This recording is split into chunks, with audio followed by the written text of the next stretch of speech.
आज की इस वीडियो में अदर का सभी प्रयोग सीखेंगे, जैसे other, others, any other, no other, another, each other, one another, ऐसे कई सारे शब्द हैं। तो पहला शब्द है अदर, और अदर का मतलब है दूसरा, दूसरी, दूसरे। अब तीनों में से कोई भी बोले, बात एक ही है, लेकिन वहां पर हम अदर का प्रयोग करते हैं। तो जैसे बोलते हैं सब्जेक्ट, वर्ब, अदर और उसके बाद ऑब्जेक्ट। ये अदर सेंटेंस में काम करेगा एडजेक्टिव के रूप में। एडजेक्टिव वो होगा जो किसी नाउन की विशेषता बताएगा, प्रोनाउन की विशेषता बताएगा। इस वजह से ऑब्जेक्ट से पहले अदर आएगा। मैं अन्य किताब लेना चाहता हूँ, या मैं दूसरा किताब लेना चाहता हूँ, तो ऐसे भी बोलते हैं। तो सेंटेंस सुनाएंगे, I want to take other book. I want to take other book, मैं अन्य किताब लेना चाहता हूँ। वो अन्य कार खरीदेगा। He will purchase other car. He will purchase, वो खरीदेगा अदर कार, मतलब अन्य कार या फिर दूसरी कार, ऐसे बोल सकते हैं। अगला शब्द है अदर्स, और अदर्स का मतलब है दूसरों को। अब ये सेंटेंस में काम करेगा ऑब्जेक्ट के रूप में। ऑब्जेक्ट वो होगा जो कि आपके सब्जेक्ट के बाद आएगा, इसे सब्जेक्ट वर्ब अदर्स। मैं वहां दूसरों को नहीं जानता हूँ, तो सेंटेंस बनेगा I don't know others there. Ravi दूसरों को कार नहीं देता है। Ravi doesn't give the car to others. यहाँ पर ऐसे बात कर सकते हैं कि टू अदर्स इस वजह से आ रहा है क्योंकि ये ऑब्जेक्ट है। जैसे मैं बोलता हूँ मैं आपको किताब नहीं दूंगा, तो सेंटेंस बनेगा I will not give a book to you. अब ये टू यू क्यों आया? क्योंकि ये ऑब्जेक्ट के बाद फिर ऑब्जेक्ट आ रहा है। यहाँ पर भी कार के बाद फिर ऑब्जेक्ट आ रहा है, और जब दो ऑब्जेक्ट आ रहा है तो बीच में टू लगाएंगे, जैसे यहाँ पर टू यू हुआ। अगला शब्द है एनी अदर, और इसका मतलब है कोई अन्य। जैसे बोलते हैं एनी अदर, मतलब कोई अन्य। अमन क्लास में किसी भी अन्य लड़के से अधिक शक्तिशाली है। अमन is stronger than any other boy in the class. वो पार्टी में किसी भी अन्य लड़के से अधिक लंबी थी। यहाँ पर अन्य, कोई अन्य आ रहा है। यहाँ पर किसी भी अन्य आए या कोई भी अन्य आए, बात एक ही है। जैसे she was taller, वो लंबी थी, then किसे any other girl, किसी भी अन्य लड़की से, देन मतलब से, एट द पार्टी, पार्टी में।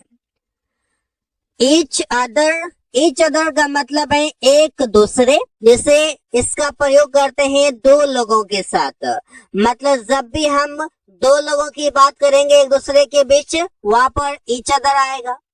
जैसे मैं एक दूसरे से बात कर रहा हूँ, I am talking to each other. I am talking to each other, मैं एक दूसरे से बात कर रहा हूँ। वो एक दूसरे से मिला है, he has met each other. तो ईच अदर जो है ये काम करेगा सेंटेंस में ऑब्जेक्ट के रूप में, एक दूसरे से। लेकिन यहाँ पर समझना यह है कि इसका हम प्रयोग करेंगे दो लोगों के साथ। जब दो लोगों के साथ कुछ काम हो रहा हो, बातचीत हो रहा हो, मीटिंग हो रहा हो, कुछ भी हो रहा हो।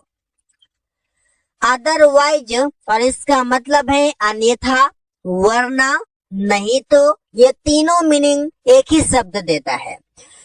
इसका प्रयोग करेंगे क्लाउज, फिर एक कॉमा, फिर अदरवाइज, फिर क्लाउज। जैसे बोलते हैं मेहनत करो नहीं तो फेल हो जाओगे, तो सेंटेंस बनेगा work hard otherwise you will get failed. You will fail भी आप डायरेक्ट लिख सकते हैं, यू विल फेल, तुम फेल हो जाओगे। अंग्रेजी सीखो वरना जॉब नहीं मिलेगा, learn English otherwise you will not get a job. तो अदरवाइज का मतलब हो गया वरना, अदरवाइज का मतलब हो गया नहीं तो।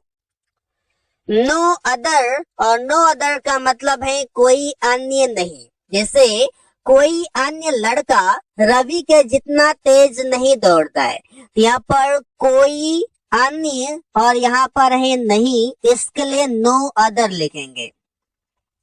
No other boy runs as fast as Ravi. कोई अन्य लड़की क्लास में प्रिया के जितना सुंदर नहीं है। No other girl is as beautiful as Priya in the class.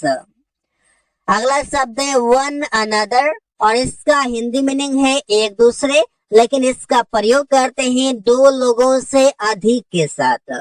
Each other दो लोगों के साथ, one another more than two people, more than two person के साथ करते हैं।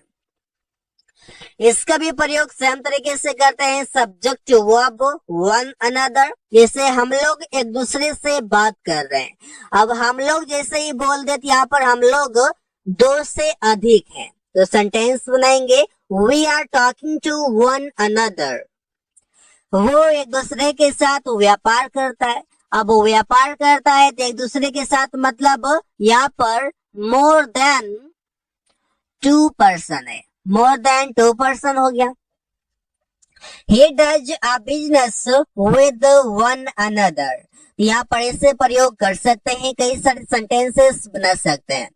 अगला शब्द है अनदर और अनदर का मतलब है दूसरा, दूसरी, दूसरे, लेकिन इससे पहले आया हुआ था अदर और उसका भी एक ही मीनिंग था दूसरा, दूसरे, दूसरे, तो अंतर भी जानेंगे। जैसे subject verb another plus noun, ये भी एडजेक्टिव है और ये भी एडजेक्टिव है, मतलब अदर भी एडजेक्टिव और अनदर भी एडजेक्टिव। तो मतलब क्या है, मुझे एक और पेन चाहिए, आई वॉन्ट अनदर पेन। अब इसका मतलब ये है कि जैसे मैं दुकान पर गया और मुझे एक पेन दिखाया गया, तो मैंने देखा तो मुझे पसंद आ गया, तो फिर मैं वो कलम रख के बोलता हूँ दुकानदार से मुझे एक और पेन चाहिए। मतलब ये कि मैं ये भी लेना चाहता हूँ और मैं एक नया खोज भी रहा हूँ, एक नया लेना और चाहता हूँ। मतलब मेरे पास ये भी रहेगा और मेरे पास ये भी रहेगा, ये दोनों रहेगा मेरे पास। ये कंडीशन रहा अनदर का। लेकिन अगर मैं बात करूँ कि अदर का क्या कंडीशन है, अदर में है कि जैसे मैं कहूँ कि मैं दूसरा कलम लेना चाहता हूँ या मुझे दूसरा कलम चाहिए, मतलब ये कि मुझे जो कलम दिखाया गया है ये मुझे पसंद नहीं है या फिर मैं लेना नहीं चाहता हूँ, मैं इसके जगह पर दूसरा लेना चाहता हूँ। अब दूसरा लेना चाहता हूँ तो मैं इससे नहीं लूंगा, मेरे पास होगा ये जो आगे में देखूंगा। तो ये रहा अदर का कंडीशन। तुम्हें एक और किताब पढ़ने की जरूरत है, you need to read another book. एक और किताब मतलब जो किताब तुम पढ़े हो इसके साथ साथ दूसरा भी। अगला वर्ड है नो अदर देन, इसका मतलब है कि सिवाय कुछ और नहीं। जैसे वो पैसे देने के सिवाय कुछ और नहीं कर सकता है, he can do no other than giving money। he can do वो कर सकता है, no other than giving money पैसे देने के सिवाय कुछ और नहीं। इस प्रकार से प्रिया खाना पकाने के सिवाय कुछ और नहीं कर सकती है। देखिए प्रिया कैन डू, प्रिया कर सकती है, क्या कर सकती है, no other than cooking food, खाना पकाने के सिवाय कुछ और नहीं कर सकती है। यहाँ पर ऐसा मीनिंग है। आई होप कि आप समझ पा रहे हैं। नो अदर देन के बाद जो वर्ब आएगा वो V4 में आएगा, जैसे गिविंग, कुकिंग, इस प्रकार से। So guys, thanks for watching. That's all for today.